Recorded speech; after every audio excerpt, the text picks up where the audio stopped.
Rough sheet में आपका बहुत बहुत स्वागत है।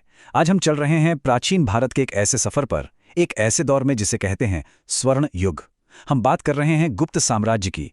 सोचिए, एक ऐसा वक्त जब कला, विज्ञान, साहित्य सब कुछ अपने चरम पर था, ऐसी ऊंचाइयां छू रहा था कि आज भी देखकर हैरानी होती है। तो चलिए देखते हैं कि ये शानदार साम्राज्य कैसे बना और फिर कैसे बिखर गया। लेकिन एक मिनट, आगे बढ़ने से पहले एक सवाल दिमाग में आता है ना? कि आखिर इस स्वर्ण युग को हम सुनहरा क्यों कहते हैं? ऐसा क्या था उसमें? क्या बस बड़े बड़े राजा थे और सोने के सिक्के थे, या फिर कहानी कुछ और ही गहरी है? बस इसी सवाल का जवाब ढूंढना है हमें आज। तो देखिए, हम इस पूरी कहानी को 5 हिस्सों में समझेंगे। सबसे पहले देखेंगे कि गुप्त साम्राज्य की शुरुआत कैसे हुई। फिर बात करेंगे उनके महान राजाओं के ज़माने की। उसके बाद जानेंगे कि भाई इतना बड़ा साम्राज्य आखिर मुश्किल में कैसे पड़ गया। फिर देखेंगे कि उसके बाद कौन कौन से नए राज्य सामने आए। और हाँ, आखिर में सबसे ज़रूरी, गुप्तों की वो कौन सी विरासत है जो आज तक हमारे साथ है। तो चलिए कहानी शुरू करते हैं। सोचिए, तीसरी सदी का भारत, उत्तर भारत में जो बड़ा कुषाण साम्राज्य था वो बिखर चुका था। कोई एक बड़ी ताकत थी ही नहीं। सब तरफ एक राजनीतिक उथल पुथल मची हुई थी। और बस इसी माहौल में एक छोटे से राजवंश ने धीरे धीरे सिर उठाना शुरू किया। ये थे गुप्त। तो इस वंश की नींव रखी श्रीगुप्त ने। उनके बाद आए उनके बेटे घटोत्कच। उन्होंने महाराजा का टाइटल लिया। अब इससे पता चलता है कि वो कोई बहुत बड़े सम्राट नहीं, बल्कि शायद किसी बड़े राजा के अंडर एक छोटे शासक थे। लेकिन कहानी में असली ट्विस्ट आता है 319 ईस्वी में, जब गद्दी पर बैठते हैं चंद्रगुप्त प्रथम। और इन्हीं को माना जाता है इस साम्राज्य का असली संस्थापक। तो सवाल यह है कि चंद्रगुप्त प्रथम ने ऐसा क्या किया जो पहले वाले नहीं कर पाए। देखिए, उन्होंने तलवार से ज्यादा दिमाग चलाया। उनका सबसे बड़ा, सबसे स्मार्ट मूव था लिच्छवी राजकुमारी कुमार देवी से शादी।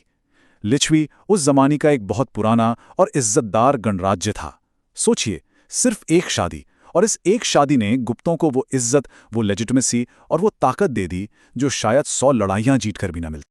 और बस इसी मजबूत नींव पर गुप्त साम्राज्य के दो सबसे बड़े, सबसे शक्तिशाली राजाओं ने एक ऐसी जबरदस्त सल्तनत खड़ी की जिसकी मिसालें आज तक दी जाती हैं। तो चलिए अब चलते हैं साम्राज्य के गोल्डन पीरियड में। सबसे पहले बात करते हैं समुद्रगुप्त की। इनको भारत का नेपोलियन भी कहा जाता है। और क्यों ना कहा जाए, वो एक जबरदस्त योद्धा थे। उनकी जीतों की पूरी कहानी इलाहाबाद के एक खंबे पर उनके दरबारी कवि हरिशेन ने लिखवाई है। लेकिन उनकी असली खूबी सिर्फ जीतना नहीं थी, बल्कि राज करने का उनका तरीका था। देखिए, गंगा यमुना के बीच का जो इलाका था, उसे तो जीतकर सीधा अपने राज में मिला लिया। बीच भारत के जो जंगली इलाके थे, वहां के कबीलाई राजाओं को अपना सेवक बना लिया। और दक्षिण के राजा, उन्हें हराया जरूर, लेकिन फिर दरियादिली दिखाई, उनका राज उन्हें वापस कर दिया। शर्त बस इतनी थी कि वो गुप्तों को अपना राजा मानेंगे। मतलब वो सिर्फ एक योद्धा नहीं, एक बहुत चतुर रणनीतिकार भी थे। और इतना ही नहीं, वो एक कलाकार भी थे। उनके सिक्कों पर उन्हें वीणा बजाते हुए दिखाया गया है। अब जरा इस मैप को देखिए।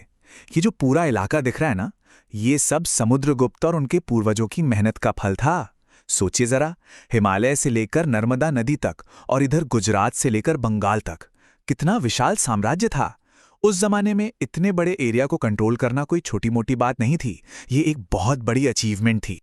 समुद्रगुप्त के बाद गद्दी पर आए उनके बेटे चंद्रगुप्त द्वितीय, जिन्हें दुनिया विक्रमादित्य के नाम से भी जानती है। अब देखिए, अगर उनके पिता एक महान विजेता थे, तो वो एक महान कंसोलिडेटर थे, मतलब साम्राज्य को मजबूत करने वाले। उन्होंने अपनी बेटी प्रभावती गुप्त की शादी दक्कन के ताकतवर वाकाटक राजा से करवा दी। इससे क्या हुआ? दक्षिण की तरफ से टेंशन खत्म। उनकी सबसे बड़ी मिलिट्री विक्ट्री थी पश्चिम भारत में शकों को हराना, जो सदियों से वहां राज कर रहे थे। इस जीत से गुप्त साम्राज्य को पश्चिमी बंदरगाह मिल गए और व्यापार के नए रास्ते खुल गए। और हाँ, इन्हीं के दरबार में थे वो मशहूर नवरत्न, जिनमें महाकवि कालिदास भी शामिल थे।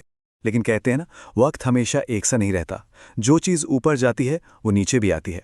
चंद्रगुप्त द्वितीय के बाद इस सुनहरे साम्राज्य में दरारें पड़नी शुरू हो गईं। अब कहानी एक ऐसे मोड़ पर आ गई है जहां बाहरी हमलों और अंदर की कमजोरियों ने इस महान साम्राज्य की नींव को हिलाकर रख दिया। तो सवाल है, हुआ क्या? असल में 3 बड़ी वजहें थी। पहली, हूणों के हमले। ये मध्य एशिया की एक बहुत ही खूंखार जनजाति थी और उनके लगातार हमलों ने साम्राज्य को मिलिट्री और इकोनॉमी दोनों तरफ से थका दिया। दूसरी वजह, आर्थिक तंगी। हमें बाद के गुप्त सिक्कों में सोने की मिलावट मिलती है। ये साफ इशारा है कि शाही खजाना खाली हो रहा था।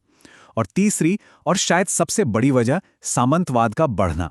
इसका मतलब यह है कि राजा अपने अफसरों को तनख्वाह के बदले जमीनें देने लगे। अब इससे हुआ ये कि ये अफसर अपनी अपनी जमीन के छोटे मोटे राजा बन बैठे और जो केंद्र की असली ताकत थी वो कमजोर पड़ती चली गई।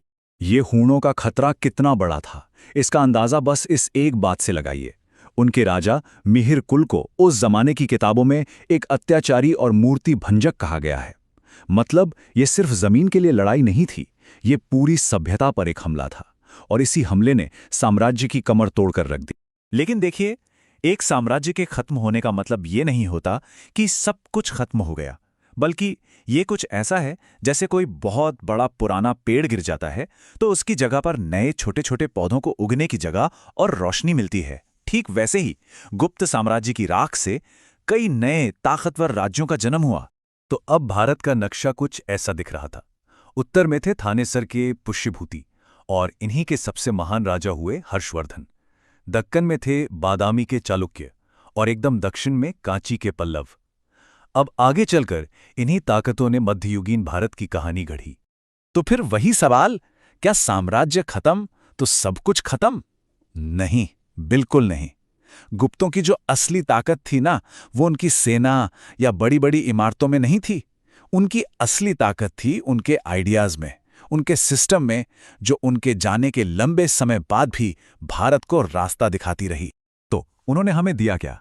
पहली चीज, एडमिनिस्ट्रेशन का एक जबरदस्त मॉडल।